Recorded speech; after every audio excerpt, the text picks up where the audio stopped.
The first truck arrived at Caleb Whitaker's orchard before sunrise, but nobody came to celebrate. The people standing behind the old wooden fence came to see the failure they had predicted for months. They watched the buyers step out, expecting to find a field full of ruined trees and wasted money. Instead, they saw something that made every conversation stop. Rows of white-painted trunks stretched across the hillside, glowing beneath the morning light, holding branches heavier than anyone expected. Gordon Hayes, the man who had laughed the loudest, slowly removed his hat and stared across the orchard without saying a word. 6 months earlier, he had told the entire town that Caleb Whitaker was destroying the only chance he had left. Now he was watching strangers walk through those same trees with clipboards in their hands, measuring a harvest nobody believed would exist. But Caleb did not stand there looking for an apology. He was not watching the people who mocked him. He was kneeling beside one of the trees, gently checking the soil near its roots while his 11-year-old daughter Naomi held a small basket beside him. His hands were stained white from the paint that had covered the trees all winter. The same paint people had pointed at. The same paint that had turned him into the joke of Willow Creek. A man with a broken-down farm. A single father who thought he knew better than generations of farmers. A neighbor who had lost his mind. That was what they called him. But Caleb only brushed the dirt from his fingers and looked at the fruit hanging above him. Because he knew something they did not. Something hidden inside every white tree. Something his father had taught him years ago, before the land was ever his. The strange part was that Caleb had not expected everyone to believe him. He knew better than that. People trusted what they understood. And what they understood was a farmer following familiar rules. They understood brown bark, green leaves, the same methods passed down year after year. They did not understand a man standing alone in a field during a freezing night, carrying a lantern, checking every branch because he refused to let his daughter inherit an abandoned dream. They did not understand why Caleb spent hours writing notes in an old leather journal with worn corners, or why he kept looking at weather reports long after everyone else went home. They only saw the white trees. They only saw something different. And different was easier to laugh at than to learn from. As the buyers moved deeper into the orchard, one of them stopped beside Caleb. He picked a peach from the nearest branch, studied it carefully, and looked back toward the rows of trees. "Who taught you to do this?" he asked. Caleb looked down at the journal resting beside his knee. For a moment, his thumb touched the faded mark on the cover, a name written there decades earlier. He closed the book before anyone could see. "Someone who believed a tree deserves a chance before people decide it cannot grow," he answered. The buyer looked confused, but before he could ask another question, a sudden murmur moved through the crowd near the fence. Gordon Hayes had stepped closer. The same man who had spent months telling everyone Caleb was wrong was now staring at the orchard records in disbelief. Because there was one detail nobody in Willow Creek had noticed. One detail that could change everything about what happened next. The morning after the harvest buyers left Willow Creek, Caleb Whitaker did not wake up feeling like a man who had won anything. He woke up at 4:45 in the morning, the same time he had woken up for years, before the sun reached the hills and before the world had a chance to decide what kind of day it would become. The small kitchen light above the sink flickered twice before staying on. Caleb noticed it, made a mental note to replace the bulb, and quietly packed 2 lunches before his daughter Naomi came into the room wearing a sweatshirt that was too large for her and holding the old leather journal from the orchard. "Dad, why did Mr. Hayes look scared yesterday?" she asked. Caleb paused with one hand on the lunch bag. It was not the question he expected. Most people had asked about the money, the buyers, the harvest. Nobody had asked about Gordon Hayes.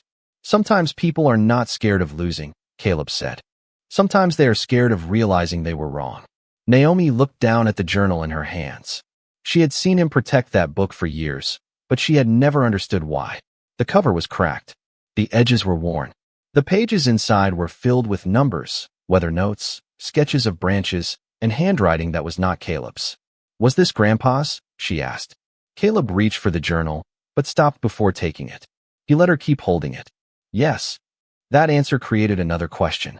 "Then why did you wait until now to use what he taught you?" Caleb looked through the kitchen window toward the orchard in the distance. The white trees stood quietly beyond the field, almost like they were waiting for something. Because knowing something and being ready for everyone else to see it are two different things. Naomi did not fully understand. but she noticed the way her father's hand rested on the table for a second longer than usual. She had learned that was what he did when memories were heavier than words. Years earlier, Caleb's father had owned the same piece of land before losing it after several difficult seasons. The orchard had been abandoned long before Caleb returned with Naomi and decided to rebuild it. People in town thought he was chasing a dream that had already failed once. They did not see the evenings when he repaired old irrigation lines after finishing his regular maintenance job. They did not see him eating cold dinners because he wanted Naomi to have a stable home. They only saw a man who came back with an impossible idea. But now something had changed. The harvest numbers were spreading through town, and with them came a new problem Caleb had not expected. Attention! By noon, 3 farming companies had called asking questions. By afternoon, a local newspaper reporter had arrived at his gate. And by sunset, Gordon Hayes appeared carrying a folder instead of a smile. "Caleb," Gordon said, standing near the orchard entrance, "I need to talk to you." Caleb wiped his hands on his work gloves and stepped closer. He noticed something immediately. Gordon was not angry. He was nervous. "About what?" Caleb asked. Gordon opened the folder slowly and pulled out several documents. "About your father's old records." Caleb's expression changed slightly, not because of the papers themselves, but because of one name written across the top page. A name Caleb had not seen in over 20 years. Gordon looked at him and lowered his voice. "I think you need to know why your father really stopped using this method." The folder in Gordon Hayes's hands contained the one thing Caleb Whitaker had spent years hoping nobody would ever need to see. He stared at the papers for several seconds while the evening wind moved through the orchard behind him. Naomi was still inside the farmhouse, finishing her homework, unaware that a few old pages had just reopened a chapter her father had tried to leave buried. Gordon looked toward the white trees before speaking. "Your father did not fail because his method was wrong," he said quietly. "He failed because he stopped halfway." Caleb did not answer immediately. He took the papers from Gordon and carefully turned each page. There were handwritten notes from 25 years earlier, observations about winter temperatures, bark protection, and crop survival. But there was something else hidden among the records. A letter from Caleb's father explaining that the technique only worked if the farmer was willing to make a difficult choice every season. It was not about paint. It was about patience. "Why are you showing me this now?" Caleb asked. Gordon looked uncomfortable. The man who once laughed across the fence now struggled to meet his eyes. "Because I was wrong about one thing," Gordon admitted. "I thought you were trying to prove everyone else wrong. I did not realize you were trying to finish what your father started." Caleb closed the folder. This was the moment he could have taken. The moment where he could remind Gordon about every joke, every comment, every time people questioned whether he belonged on that land. Instead, Caleb looked toward Gordon's orchard across the road. "Your trees are struggling too," Caleb said. Gordon's face changed. "What?" Caleb pointed toward the far edge of the property. "The lower branches are showing the same signs mine had last winter. You should check the soil near the eastern row." Gordon looked stunned. After everything that happened, after months of being criticized, Caleb was offering help. "Why would you tell me that?" Gordon asked. Caleb folded the old papers and handed them back. "Because a bad season does not care who was right." The answer traveled quickly. Not because Caleb told anyone. He never did. It was because Gordon told people himself.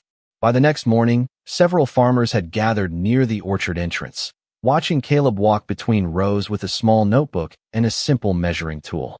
Among them was Dr. Elena Brooks, the agricultural specialist from the county extension office. She had come expecting to investigate a lucky harvest. Instead, she found a man documenting every detail like someone who had spent years preparing for questions nobody wanted to ask. Elena noticed something that bothered her. Caleb did not behave like someone chasing recognition. When reporters arrived, he stepped aside and let the farm workers explain the process. When neighbors asked questions, he answered without making them feel embarrassed for not knowing. But Elena still kept her distance. A successful harvest could happen for many reasons. Weather, timing, luck. She needed evidence. Then she opened one of the old records Gordon had brought and saw a name written at the bottom of a page. Her expression changed immediately.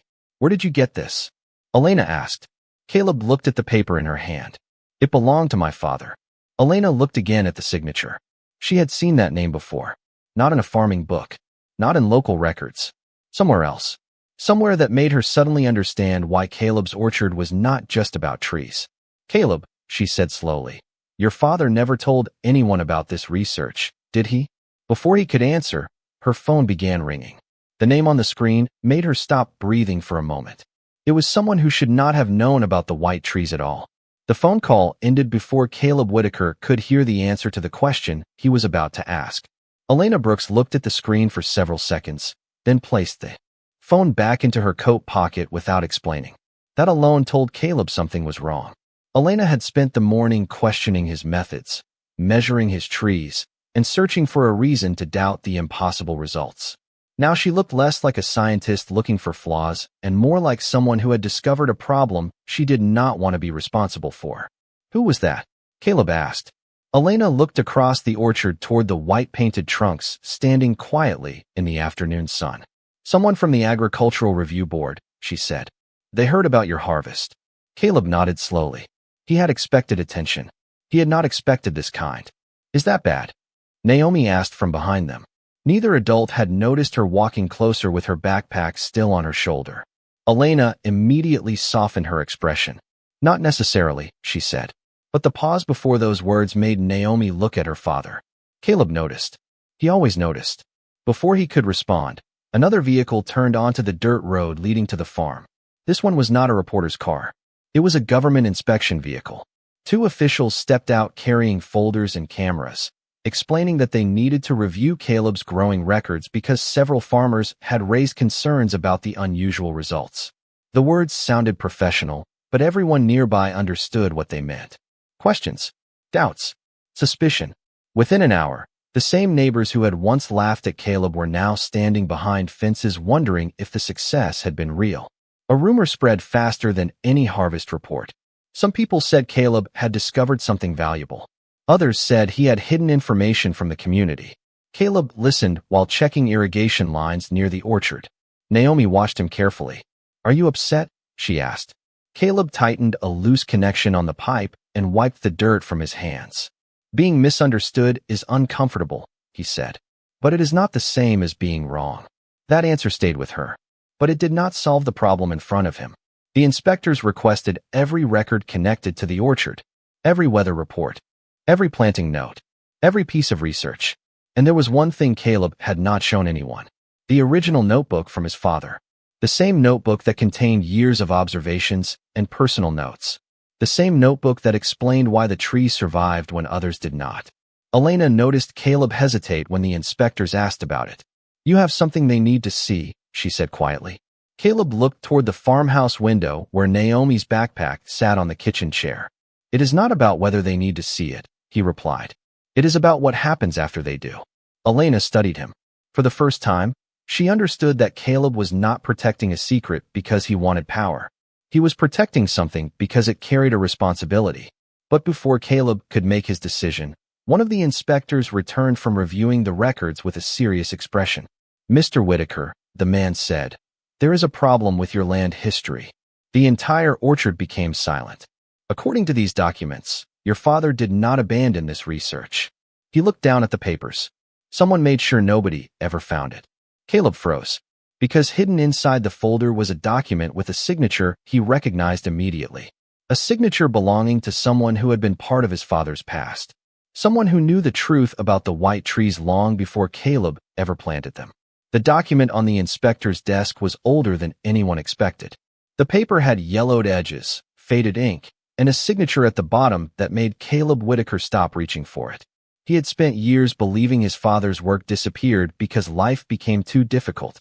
Now he was staring at proof that someone had made a decision to hide it. "Who signed this?" Elena Brooks asked quietly. Caleb did not answer immediately. His eyes stayed fixed on the name. It belonged to Samuel Whitaker, a respected agricultural researcher who had worked with Caleb's father decades earlier. But that was impossible. Samuel had told everyone that Caleb's father abandoned the project because the method did not work. That was the story Caleb grew up hearing. The story everyone in Willow Creek believed. The inspector turned another page. "This record shows your father was documenting a successful trial years before the project ended." Caleb looked confused. Then why did he stop? That question changed the room. Because nobody had an answer. Not even Gordon Hayes. The older farmer stood near the doorway, silent for the first time since arriving. He looked at the papers, then at the orchard, as if he was seeing the land differently. "Your father never told me this," Gordon said. Caleb looked at him. "You knew my father?" Gordon lowered his eyes. "I knew him better than I admitted." That sentence created a new mystery. For years, Gordon had been one of the people who believed Caleb was chasing a foolish dream. But now he was revealing that his connection to Caleb's father went much deeper. Before Caleb could ask more, Naomi walked into the farmhouse holding another small box.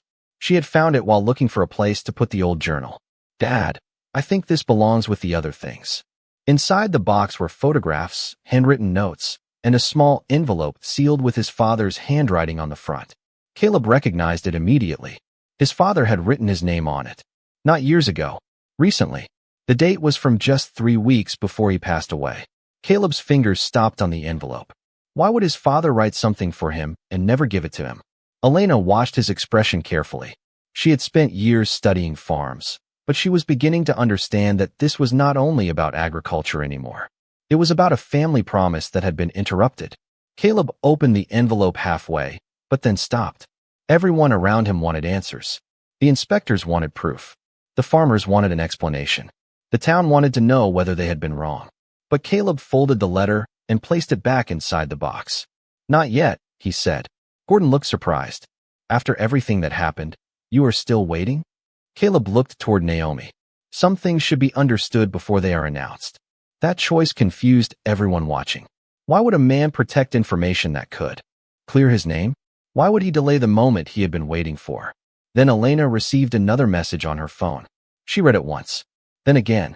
Her expression changed. "Caleb," she said carefully, "the person who requested this investigation just contacted the review board." She looked up from the screen. "They are claiming your father's research was never his."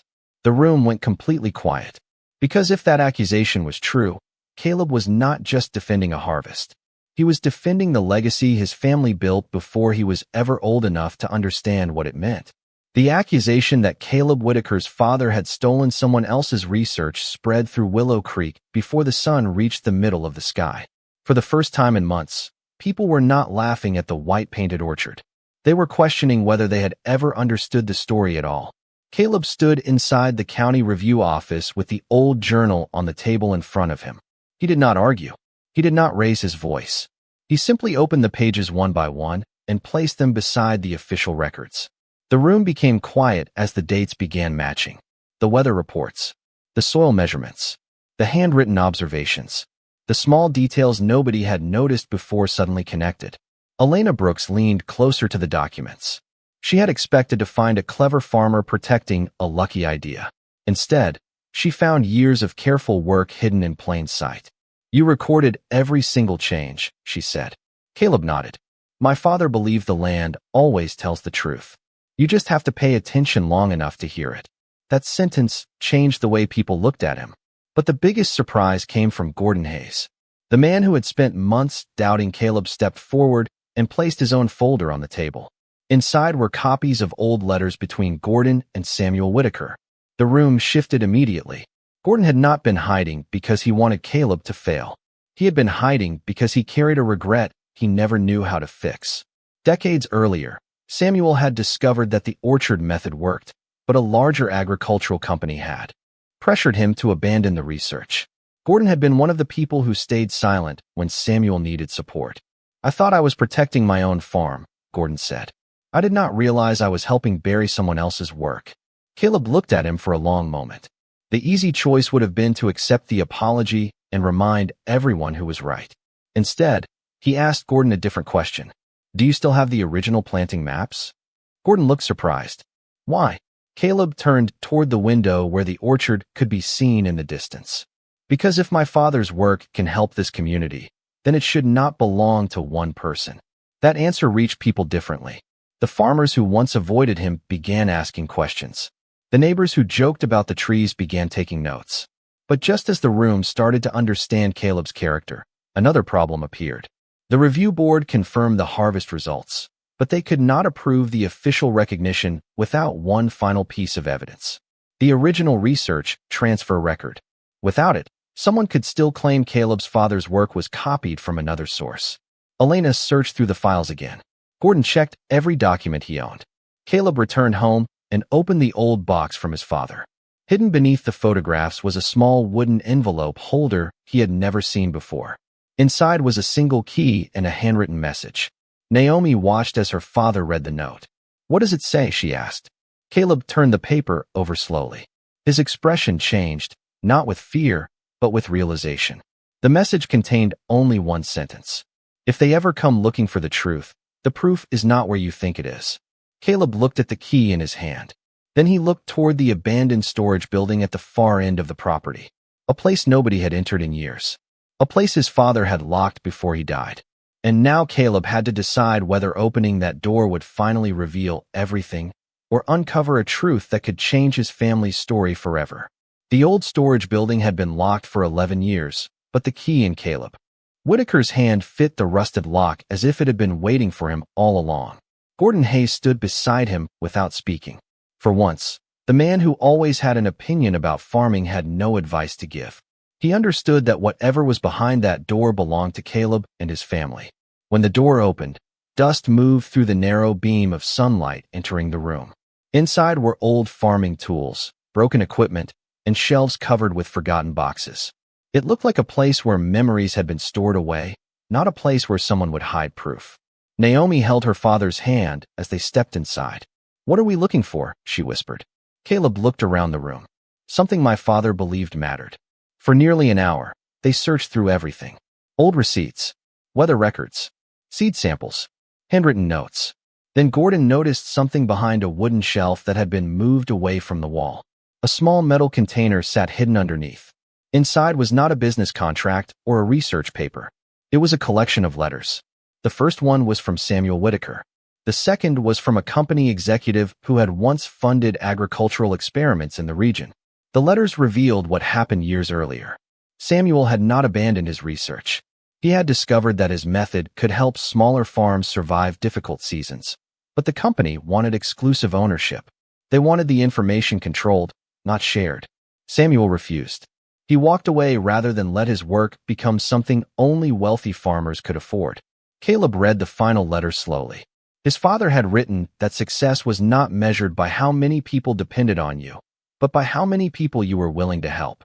Elena arrived shortly after receiving Caleb's call. When she saw the documents, she immediately understood the importance. This was not just evidence that Caleb's father was right.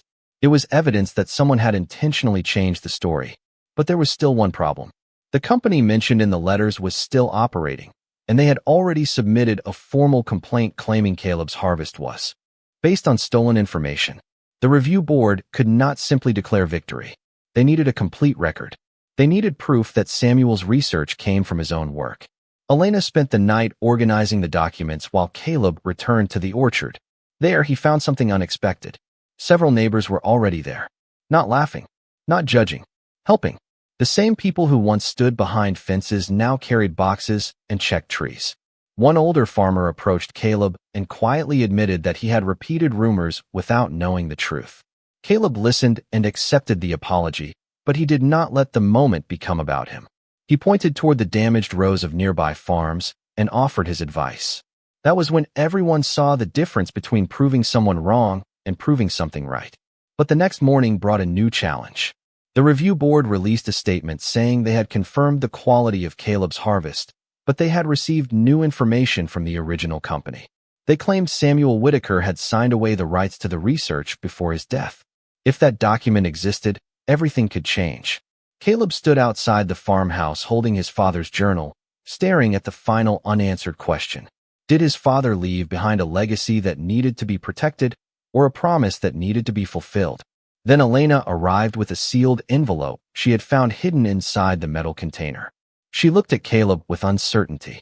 "There is one more name on this document," she said. Caleb opened the envelope carefully. The name written inside was not his father's. It was someone Caleb knew his entire life. Someone who had been close enough to protect the truth, but chose to remain silent. The room became completely silent when Caleb Whitaker read the name on the document. It was not a stranger. It was not a distant executive from a company Caleb had never heard of. It was Samuel Whitaker's closest friend and longtime research partner, Thomas Bell. The same man who had attended Caleb's father's funeral. The same man who had told Caleb for years that some dreams were better left behind. For a moment, Caleb simply held the paper and looked at the signature. Then he folded it carefully and placed it back on the table. Everyone expected anger. They expected disappointment. They expected him to finally say everything he had been holding inside. Instead, Caleb asked a simple question. Why? Elena Brooks looked at the documents again. The answer was hidden in the final pages. Thomas had not stolen the research. He had protected it. Years earlier, when the company tried to claim ownership of Samuel's work, Thomas had secretly kept copies of every record and moved them away from anyone who could erase them. But he made one decision that changed everything. He stayed silent. He believed protecting the documents was enough. He did not realize that silence allowed people to rewrite Samuel's story. Thomas arrived at the farm that afternoon carrying the original research files. He looked older than Caleb remembered, not because of age, but because of the weight of a secret carried for too long. "Your father trusted me," Thomas said, "and I thought keeping the papers safe was the same as keeping his promise." Caleb listened without interrupting. Then he asked the question nobody expected. Did he want the world to know his name, or did he want the farmers to have a chance? Thomas looked down. He already knew the answer. The next day, the review board held a public hearing in Willow Creek. Farmers, neighbors, and community members filled the room. Some came because they wanted answers. Others came because they wanted to know if they had been wrong about Caleb. When the company representatives presented their claim, they expected a complicated legal battle. Instead, Elena presented the complete timeline. She showed the original field notes, the weather records, the letters, the proof that Samuel Whitaker's work came from years of personal research and dedication. But the strongest evidence was not a document. It was Caleb himself. When asked whether he wanted exclusive rights to the method that had saved his orchard, he paused. Everyone waited for his answer. Caleb looked around the room at the farmers who once laughed at him. He looked at Gordon Hayes, who had spent months questioning every decision he made. Then he looked at Naomi sitting quietly in the front row. "My father believed knowledge should grow like a tree," Caleb said. "If you keep everything locked away, nothing new can grow from it." His choice surprised everyone. He offered the method to local farmers through a community program, allowing others to learn from his father's research. The company lost control of the claim because they could not prove ownership over something built from years of shared knowledge and family dedication. Gordon was one of the first people to step forward and support Caleb publicly. The same man who once called the orchard a mistake now told the town that Caleb had shown them something more important than a better harvest. He had shown them what humility looked like.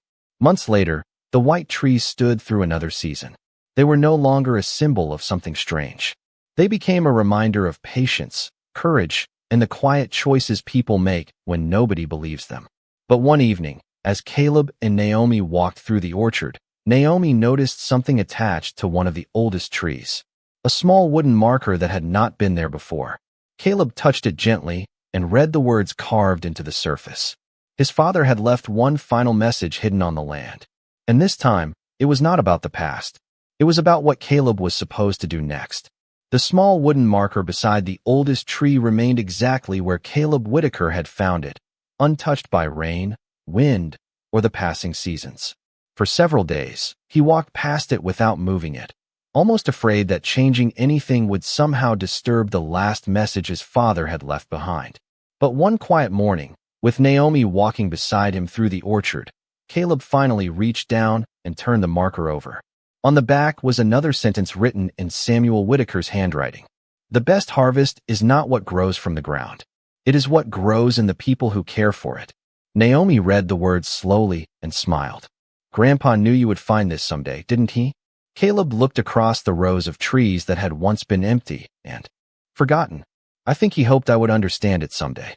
The orchard had changed completely, not only because of the fruit hanging from the branches, but because of the people walking through it.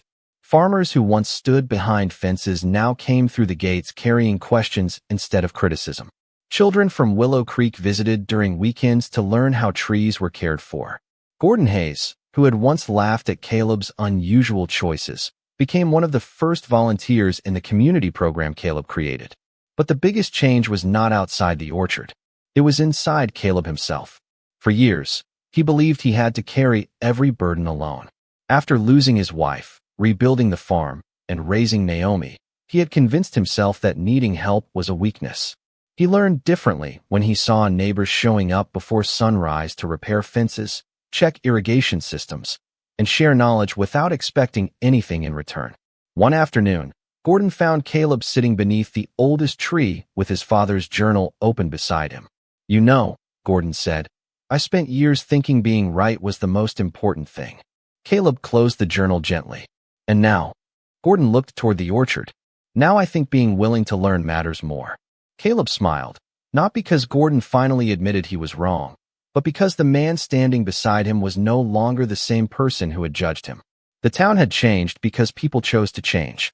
Months later, a new group of farmers gathered at Caleb's property for the first community planting day. Naomi stood beside her father holding a small paintbrush, ready to help with the young trees. She looked at the rows ahead and laughed softly. "Do you think people will think these trees look strange too?" Caleb looked at the fresh white markings on the new trunks. The same sight that had once brought whispers and doubts now represented something completely different. "Maybe," he said, "but that is how new things usually begin." Naomi nodded and continued painting. She had learned something from watching her father all those years. Real confidence did not need to announce itself. It could wait quietly, keep working, and allow the results to speak. Years later, people in Willow Creek would still tell the story of the orchard with the unusual trees. But they would not remember it as the story of a farmer who proved everyone wrong. They would remember it as the story of a father who protected a promise, a daughter who believed in him, and a community that learned the value of seeing beyond what was familiar. Caleb never placed a sign at the entrance explaining what happened there. He did not need to. The trees were already telling the story every season, just as his father believed they would. And every time Naomi walked beside him through the orchard, Caleb was reminded that the greatest things we leave behind are not always things we build. Sometimes they are lessons that continue growing after we are gone. Thank you for watching until the end of the video.